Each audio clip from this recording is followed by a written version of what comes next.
Hi! As we are celebrating Labor Day, let me show you my daily life as a BPO employee. Time check at 5:30 PM na ng hapon. Kailangan na nating maligo, baka malate pa tayo. Alam mo naman pag umuulan, baka bumaha na naman. So after maligo, of course, skincare time. So get ready with me. After naman mag-skin prep, tuturuan ko naman kayo kung paano maganda-gandahan like me. Light makeup lang naman, so maglalagay tayo ng concealer para naman matakpan ng lahat ng hinanakit natin sa life. Charis. Then syempre, blush on. Ito na lang talaga yung nagpapakilig sa akin. Parang ito talaga yung highlight ng buhay ko. So, never skip blush on talaga.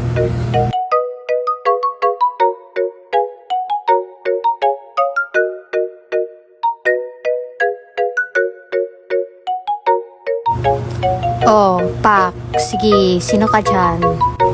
And because it's Monday, so naka-formal attire tayo. Kaya susuotin natin ang polo shirt from Digitile. Hindi ka muna papasok sa school, Cassie. Fit check.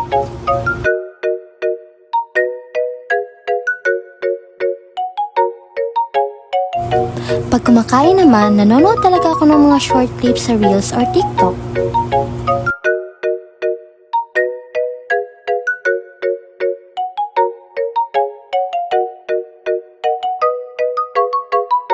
At bago umalis, pinapakain ko muna ng cat food ang aking mga pusa.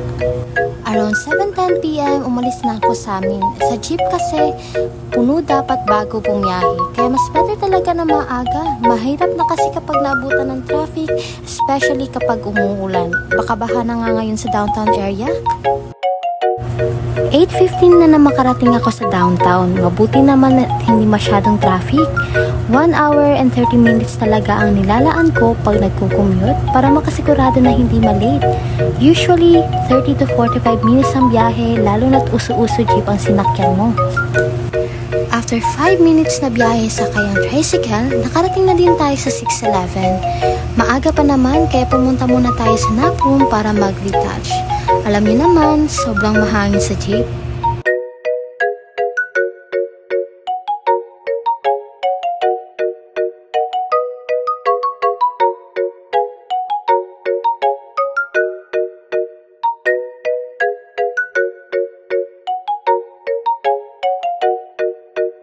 Sixteen minutes na lang before shift, kaya papasok na ako. See you later sa lunch break.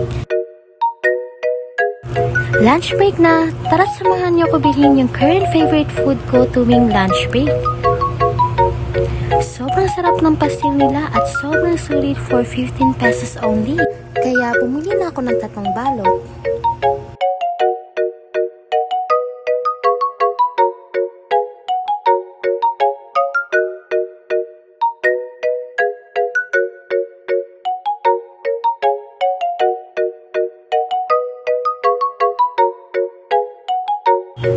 Back to work na naman tayo. See you later.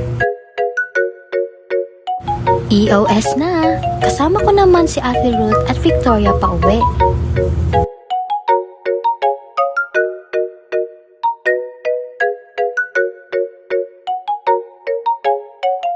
Pag pauwi na, double ride naman ako mula downtown hanggang sa Toril. Aside sa sweldo, uwian talaga yung lagi kong inaabangan. Ang sarap kasi matulog lalo na't galing ka sa trabaho tas sabayan mo pa ng mahabang biyahe. Pagka uwi ko naman, remove agad ang makeup then wash ng face.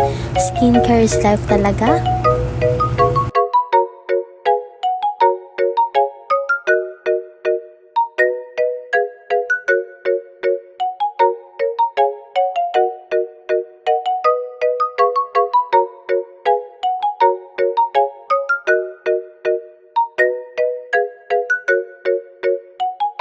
And after kumain, magpakain ng pusa at maligo, skincare naman.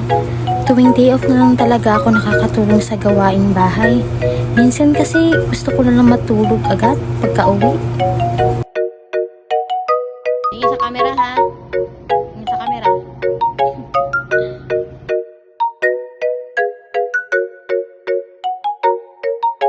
And lastly, never forget to pray and thank God for all the blessings.